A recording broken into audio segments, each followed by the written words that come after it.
기숙사의 황혼 한번 같이 봅시다.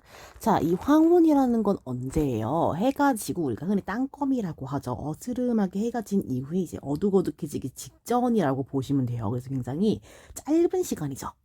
굉장히 짧아요. 해가 딱 지고 이제 완전히 어두워지기 전에 그 틈을 얘기하는 거라고 하는 거라서 그 노을과 해가 지기 전 사이가 굉장히 짧은 시간입니다. 자, 이육사는요, 일제강점기 시인이죠. 일제강점기에 뭐 했던 사람이야? 독립운동을 했던 사람이고, 이육사는 뭐예요? 그의 수감 번호죠. 독립운동에서 감옥에 갔더니 수감 번호가 264번이었던 거야. 그래서 이름이 이육사인 겁니다. 그래서 일제강점기 시인이다. 그걸 굉장히 의지적이다라고 보시면 되겠죠. 왜? 수감 번호를 자기의 필명으로 할 정도로 정말 대단한 사람이에요. 그죠? 그럼 봅시다. 내 골방에 커튼을 걷고 자, 내가 나왔습니다. 그럼 이게 누구야? 화자. 화자가 표면상으로 등장했다라는 거 알겠죠? 내 골방에 커튼을 걷고 정성된 마음으로 황혼을 맞이하였대요. 자, 커튼을 치면 어떻게 돼? 바깥과 내가 차단이 되죠. 그럼 커튼을 반대로 걷으면 어떻게 돼? 바깥과 내가 연결이 되는 거야. 그래서 이 커튼이라는 건요, 단절이죠. 커튼을 치고 있으면 바깥 세상을 볼 수가 없고요. 커튼을 걷으면 어떻게 돼? 바깥이 보이게 되죠. 그래서 커튼을 걷었다는 건 무슨 의미야?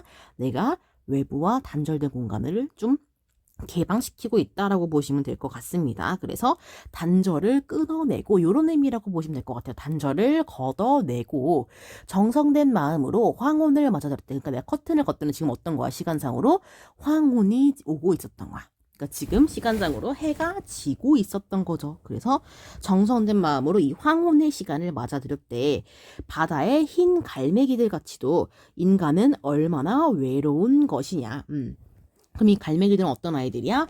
외로운 아이들이야. 그치? 갈매기는 외로운 존재인데 인간도 얘네처럼 어때? 외롭다는 거예요.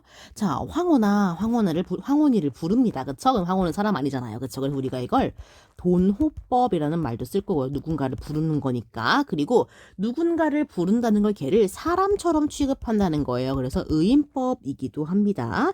자, 너의 부드러운 손을 힘껏 내밀라. 그쵸? 황혼아, 내 둘 다 너는 의인법이기도 해요. 자, 부드러운 건 누구를 얘기하는 거야? 황혼인 거죠. 그럼 황혼은 어때? 부드러운 무언가라고 보시면 되겠죠. 황혼은 곧 부드럽다라고 보시면 되겠네요. 나의 뜨거운 입술을 마음대로 맞추어 보려는데, 자, 우리가 입술을 맞춘다는 건요. 입을 맞춘다는 거는 무슨 의미예요? 좋아하니까 맞추는 거고 사랑하니까 맞추는 거잖아요. 그치? 그만큼 어때? 내가 황혼이라는 걸 사랑한다라는 뜻으로 보시면 되겠죠. 그리고 애정 정도를 결정하시면 되겠네요. 그쵸? 그리고 내 품 안에 안긴 황혼에 안긴 모든 것에 나의 입술을 보내게 되는, 그러니까 황혼에 안긴 이 모든 것들에게 나의 애정을 보내줄 거래. 그럼 이것들이 뭔지를 알아야겠네요. 자, 첫 번째로는 뭐예요? 12성좌에 반짝이는 별들. 이게 첫 번째예요. 또 뭐야? 종소리 저문 삼림 속 그윽한 수녀들. 두 번째. 그리고 시멘트 장판 위 그 많은 수인들. 자, 여러분, 수인이 뭘까요? 한자 봐봐. 인간이 어때? 이틀 안에 갇혔죠. 이게 뭐냐면 감옥이야. 죄수야, 죄수. 죄수들에게도.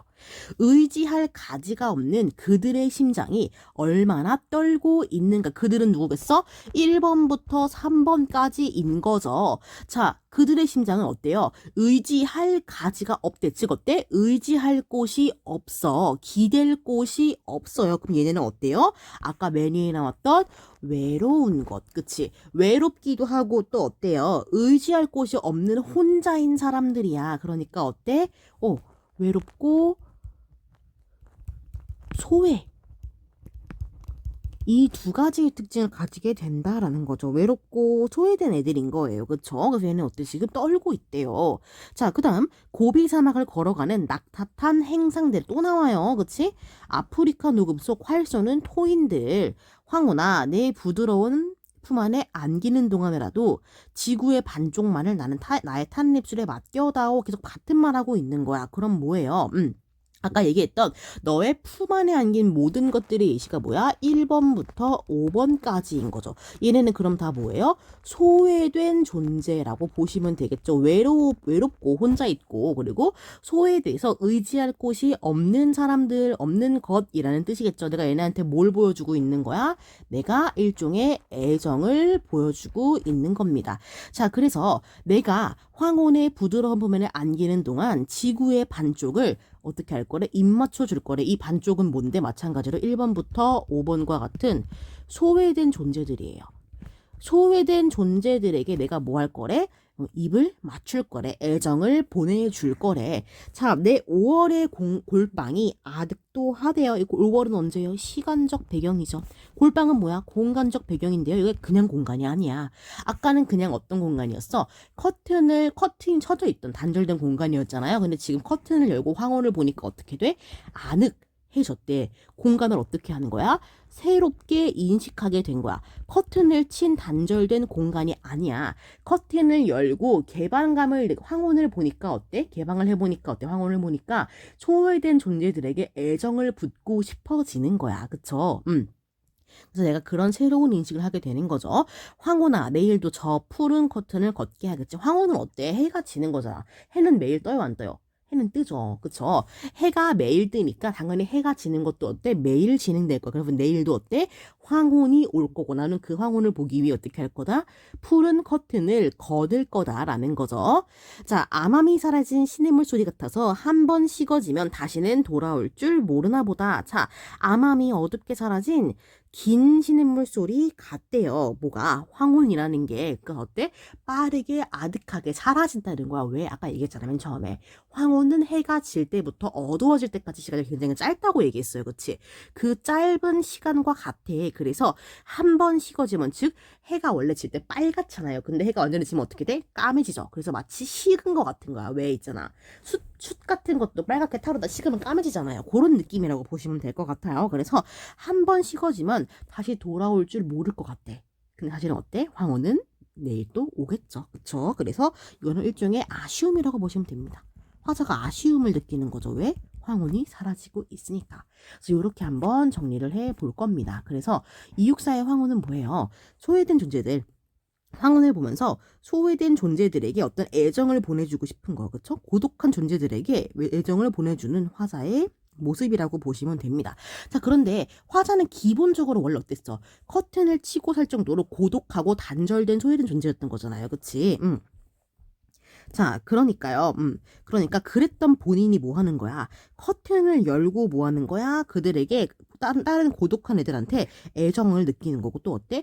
나와 같다는 느낌으로써 연민을 느끼게도 되는 거죠. 그래서 이런 마음들을 보여주고 싶은 거다라고 보시면 될 것 같습니다.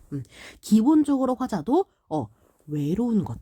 이라고 얘기했다는 걸 기억하세요. 그쵸? 화자도 기본적으로 외롭고 단절되고 고독했다는 것. 그래서 어떻게 된 거야? 황혼을 통해서 이런 다른 고독한 소외된 것들에게 애정을 보내주고 싶어 한다는 것 기억하시면 될 것 같습니다. 그래서 이게 원래 성애꽃이랑 같이 나오잖아요. 그치? 그래서 성애꽃은 뭐예요? 소외된 사람들, 그런 사람들에게 연민을 보내는 시잖아. 그래서 마찬가지로 어때?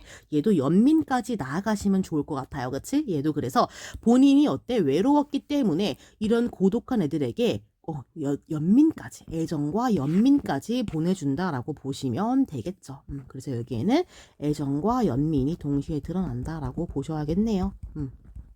이렇게 한번 같이 정리를 해 볼 겁니다.